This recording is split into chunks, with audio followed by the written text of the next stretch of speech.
때는 1차 세계대전이 끝나기 6시간 전인 1918년 11월 11일 영국군은 숲속을 헤매고 있습니다. 그리고 휘파람 소리를 듣게 되죠. 휘파람 소리의 주인공은 독일군이었습니다. We need some more time. We have many dead. 독일군 장교는 종전 6시간을 앞두고 전사자들의 시신을 회수하고 있었습니다. 비참하고 끔찍했던 전쟁의 끝이 보이고 있습니다. We all have many dead. And this is the stupidity of this war. 다음날 아침 9시 종전이 눈앞까지 다가왔습니다. 2 more hours of this shit, and that's us done. 병사들은 지칠 대로 지쳤고 이젠 집에 간다는 생각에 신이 났죠. Where the alley man can't get to me. 병사들의 가족도 11시가 되기만을 기다리고 있습니다. No point staring at that thing.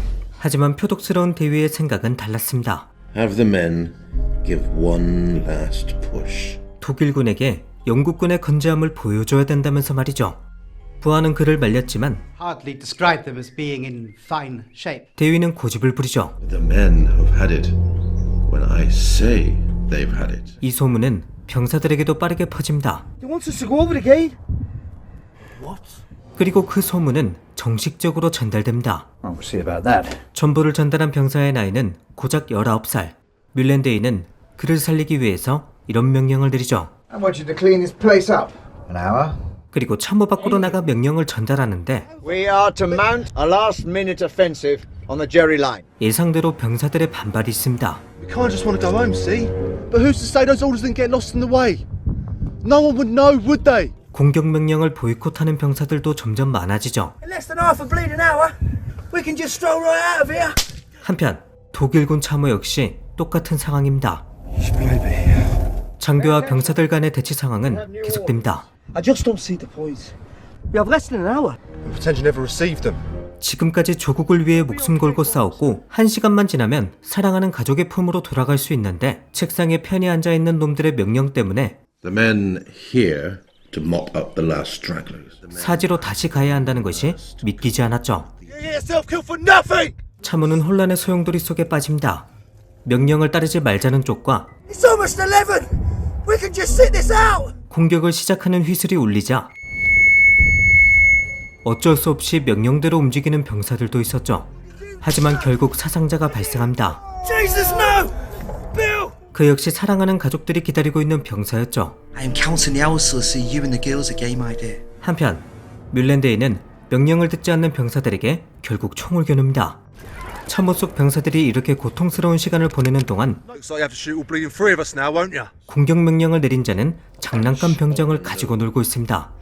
한편 총알을 피해 숨던 영국군 아치 중사는 독일군 장교 밀러와 마주치게 됩니다.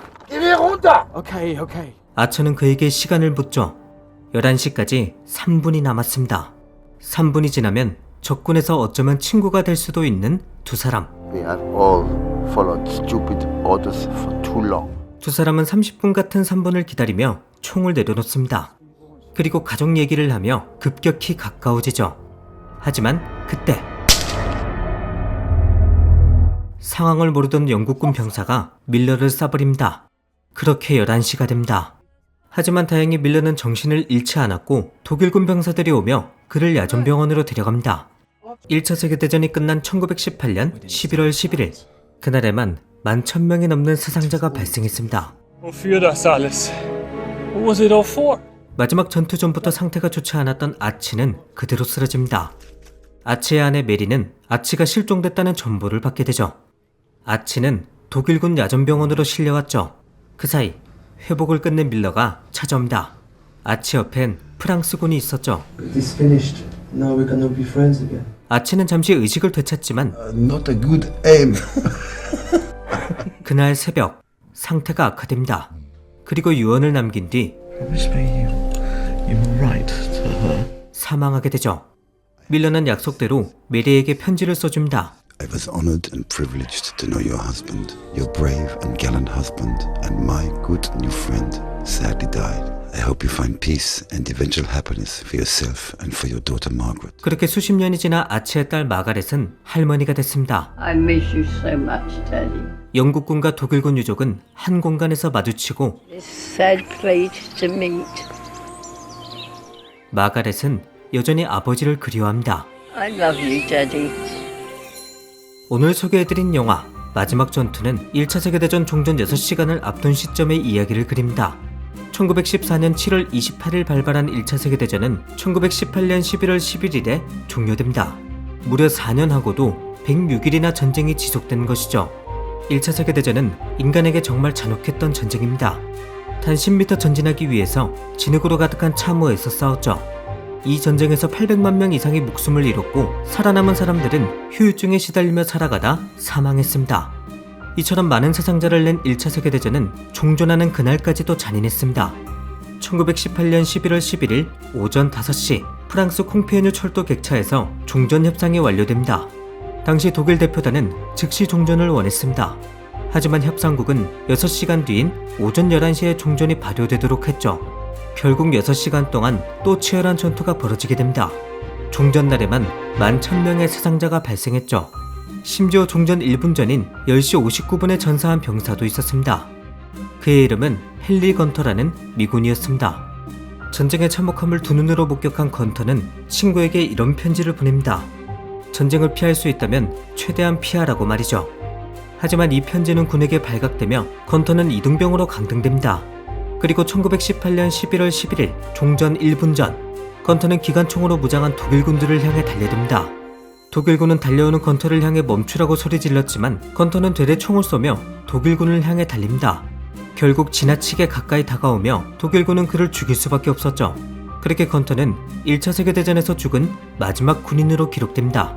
시간이 흘러 한 기자가 건터의 전우들을 인터뷰했는데 그들에 따르면 건터는 강등당한 것을 여러 차례 곱씹었고 장교와 전우들 앞에서 좋은 모습을 보이고 싶어 했다고 합니다.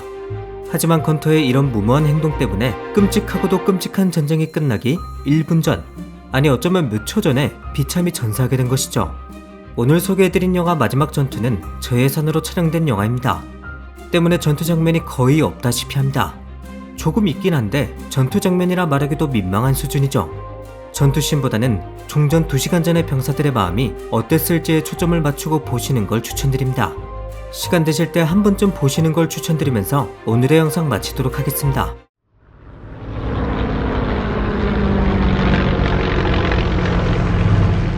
때는 2차 세계대전이 한창이던 1944년 5.17 낙하산 연대가 나치 독일군이 있는 프랑스에 낙합니다.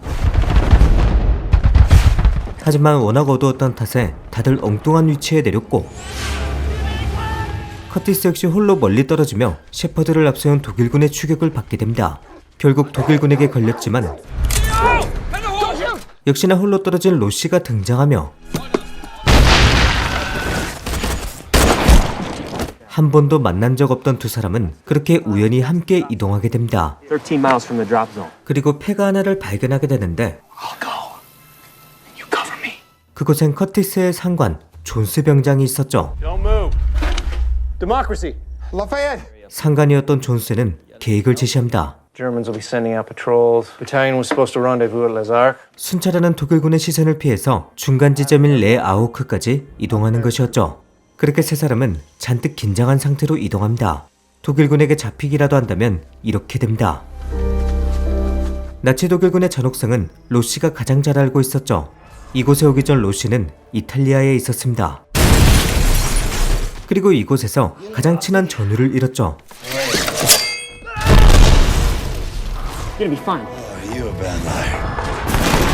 원래도 그들을 싫어했지만 이 일을 계기로 로시는 나치를 극도로 싫어하게 됩니다.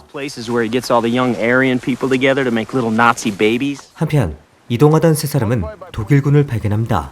그때 로시가 소리를 내며 교전이 벌어졌고 선제 공격을 통해서 그들을 제압하는 데 성공합니다. 도망치던 독일군 장교는 존스 병장이 잡았죠. 존스 병장은 어떤 선택을 내렸을까? 그리고 또 한 번의 위기가 찾아오는 듯 했는데 다행히 프랑스 레지스탕스였죠. 존스는 목적지까지 길을 안내해달라 부탁하지만 레지스탕스 에밀리는 역으로 제안합니다. 목적지까지 데려다 줄 테니 독일군에게 잡힌 동지들을 구해달라는 것이었죠. 레지스탕스인 에밀리는 길을 워낙 잘 알았고 미군은 제안을 거절할 수 없었습니다. 물론 로시는 존스의 판단에 불만이 있었지만 She could be conspiring with the Nazis, leading us straight into a trap. 존스는 그런 로시를 잘 설득합니다. 3 weeks ago, the Gestapo found her out, grabbed her father and her brother. 에밀리는 오빠와 아버지 모두 게슈타포에게 잃었습니다. 자신이 레지스탕스라는 이유로 게슈타포는 에밀리의 가족을 잡아갔고 민간인이었던 두 사람 모두 총살합니다. 이 명령을 지시한 사람이 바로 존스 병장에게 잡혔던 장교였죠. 나치 독일군을 누구보다 죽이고 싶어하는 사람이 바로 에밀리입니다. 한편 이동하던 네 사람은 레지스탕스가 잡혀있는 곳에 도착합니다. 미군은 이번에도 속전속결 작전으로 독일군을 제압하는 데 성공합니다. 하지만 끝까지 긴장을 풀 수는 없었죠. 헛간에 독일군이 숨어 있었고 로시가 처절하게 싸우며 그들을 전부 죽입니다. 로시가 이토록 흥분한 건 아무래도 여러 일이 겹치며 나치 독일에 쌓인 혐오감이 있었기 때문이죠. 한편 레지스탕스들은 약속대로 미군을 도와주기로 합니다. 역시나 그들은 안전한 길을 알고 있었고 덕분에 독일군과 마주치지 않으며 안전하게 이동합니다. 오히려 아군과 마주쳤죠. 중위는 탄약을 보충하라는 명령을 수행하고 있었다고 합니다. 하지만 그들과 대화를 하면 할수록 이상한 점이 발견됐죠. 그리고 존스 병장은 그들의 차에서 무언가를 보게 되고 놈들이 독일군이라는 걸 깨닫게 됩니다. 정확히 무슨 내용인지 모르겠지만 독일군은 위장을 한 채 작전을 수행하고 있었죠. 그들이 입을 다물자 레지스탕스들은 곧장 행동에 나서고 독일군의 작전을 알아냅니다. 한편 이동하던 길목에서 독일군과 마주칩니다. 그리고 그들은 이번에도 싸우기로 결정하죠. 그렇게 독일군이 가까이 오기를 기다린 뒤 미군은 이번에도 선제 공격에 나섭니다. 그렇게 양측의 치열한 전투가 벌어집니다. 존스는 목숨 걸고 탱크를 파괴했지만 심각한 부상을 입으며 정신을 잃게 됩니다. 정신을 잃은 건 로시도 마찬가지였죠. 그리고 그의 눈앞에 뜻밖의 남자가 나타납니다. 존스 병장은 장교를 살려 보내줬습니다. 이제 로시는 어떻게 될까? 그렇게 한밤중이 됐고 로시는 웬 헛간에서 눈을 뜹니다. 독일군 장교 에리는 로시를 치료해줬습니다. 자신이 존스 병장으로부터 받은 것을 되돌려주기로 한 것이죠. 두 사람은 대화가 잘 통하지 않았지만 서로의 얘기를 하며 조금씩 마음을 열어갑니다. 독일군이 모두 나쁘다고 생각했던 로시의 생각도 바뀌고 있었죠. 하지만 그 역시 평범한 사람이었습니다. 로시는 무엇이 자신들을 이렇게 만들었는지 울분을 토합니다. 그리고 에리에게 이런 질문을 던지죠. 그러자 에리는 이렇게 대답합니다. 불행히도 에리는 죽어가고 있었고 다음날 미군 지원병이 왔을 땐 죽어 있었죠. 누구보다 독일군을 싫어했던 로시. 그러나 그 독일군과 좁은 공간에서 하룻밤을 보낸 기묘한 밤이었습니다. 로시는 야전병원에서 에밀리와 재회하게 되고 커티스는 전사, 존스는 기적적으로 생존했다는 소식을 듣게 되죠. 오늘 소개해드린 영화 세인트 앤 솔저 공수특전대는 실화를 모티브로 만들어진 영화입니다. 1944년 8월 15일 디데이 이후 연합군은 드라곤 작전을 실행합니다. 드라곤 작전은 나치 독일군이 점령한 남프랑스를 수복하는 것이었죠. 그렇게 낙하산 부대가 먼저 투입됐는데 영화에서처럼 실제로도 많은 대원들이 정확한 착륙에 실패했습니다. 피해를 최대한 줄이기 위해서 가장 어두운 밤에 실행됐던 낙하작전은 시작부터 어긋났던 것이었죠. 영화는 이때의 시점을 모티브로 미군과 레지스탕스들의 이야기를 그립니다.